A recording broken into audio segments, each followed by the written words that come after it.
Hey, what is up everybody? Today we are talking about the Moto X Pure and how it holds up in 2018. Now the Moto X Pure isn't even that old. It came out in 2015. It's almost 3 years old, so it might be old to some of you guys. If you guys have kids or nephews that are this old, you might be wondering like, oh my god, this phone is like as old as my nephew. And if you're thinking about that, that's kind of disrespectful. You should probably not think about that anymore. Now this is one of the most plastic phones I liked. So what I mean by that is like there's rubber on the back, so it's not completely plastic. I guess it is. There's like rubber, but when you hold it, it feels really decent. Like, I'm surprised. It doesn't feel like it's about to break like the Moto X 2013 version did. And I'm actually a fan of the body. I actually wish more phones had rubber on the back. Now on the front, there's a nice 5.7 inch quad HD screen on the front. It's IPS. It's not AMOLED. Honestly, who cares at this point? Like, it's a good panel. I really wish it was AMOLED though, because I love AMOLED screens. I always like the look of this phone. The front speakers made this look like some gaming system or something. I really wish the Nexus 6 was this size.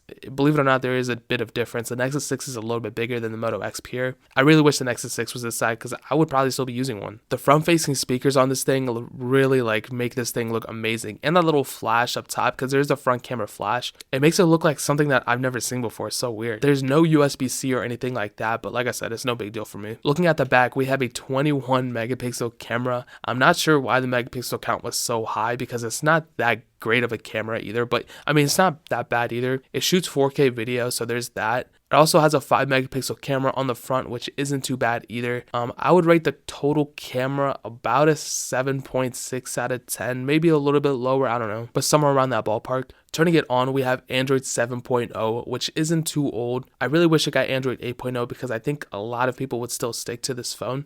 I'm not sure if you can flash ROMs in this either. I heard Motorola has a really strict like boot loader or something like that that's really hard to work around. I don't really know, but I mean, if that's an option, that just increases the likelihood of me recommending this phone to you even more. Performance-wise, we have a hexa-core processor, an Adreno 418 GPU, and 3 gigabytes of RAM. Overall performance isn't too bad, but I really wish there was a little bit more RAM, maybe 4 gigs or 5 gigs or 6. Phones now have like 8 gigabytes of RAM, and having more really would have future-proofed this phone a little bit more. Gaming is fine as well. Heavier games like Real Racing 3 don't run too bad on this, but some glitched frames are here and there, but it's completely playable at the end of the day. Battery life isn't that bad either. It's a 3000 mAh battery, and if I really wanted to, I could probably make it through a day, but with normal usage, if I was just using it how I wanted to, it would probably die around 6 or 5 p.m. If this phone had a 4000 mAh battery, I'm sure people would still be using it to this day. Now, the main reason why manufacturers don't increase battery life is simple, it just keeps people updating their phones more frequently. That's why Apple has most of the time decreased their battery life on their phones. Everyone keeps complaining about the battery life, but I don't know. They're doing these software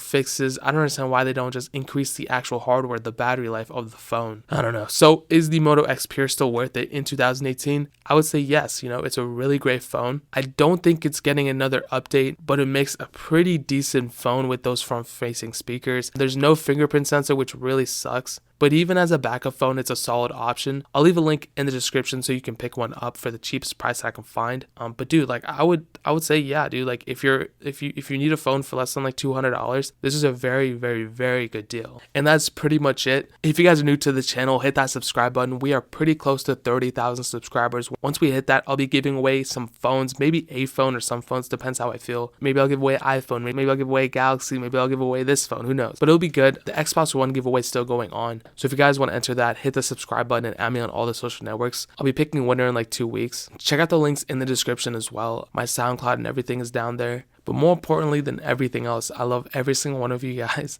And hopefully I'll catch you guys in the next video. Peace out till then.